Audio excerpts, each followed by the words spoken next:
Hello friends, आत्ता video बनवण्याचं कारण हे आहे की काल संकष्टी चतुर्थी होती आणि संकष्टी चतुर्थीला चिंचवडमध्ये मोरया गोसावी मंदिर आहे, तिथे सगळे भाविक दर्शनाला जातात.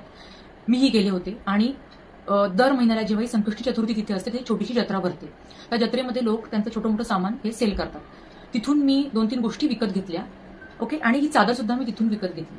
आता ही चादर दाखवण्याचं मागचं कारण हे आहे की आज ही चादर मी वॉश केली आणि वॉश करताना वॉश झाल्यानंतर वाळत टाकताना मला हे इथे यांचं स्टिकर दिसलं, जे असं चिकटवलेलं होतं. हे बघा, हे जे दिसतंय ना फोल्ड, हे असं चिकटवलेलं होतं.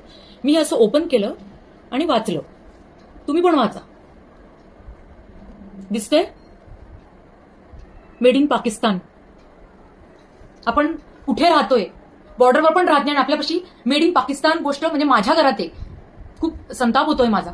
माझ्यासारख्या कित्येतरी लोक म्हणजे खूप लोकांनी तिथून चादरी विकत घेतल्या, म्हणजे त्यांच्या घरातही ही वस्तू गेली. कोणाला आपण रोजगार उपलब्ध करून देतो आहोत? कुठून येत आहे? पहिली गोष्ट तर हे कुठून येत आहे इथे. अजून एक गोष्ट सांगते, मी हा पण विचार केला की हे कुठून येत आहे. हे जेव्हा मी गुगलला सर्च केलं तर पाकिस्तानी गुड्स इंडियामध्ये बॅन आहेत, ते इम्पोर्ट नाही करू शकत इथे.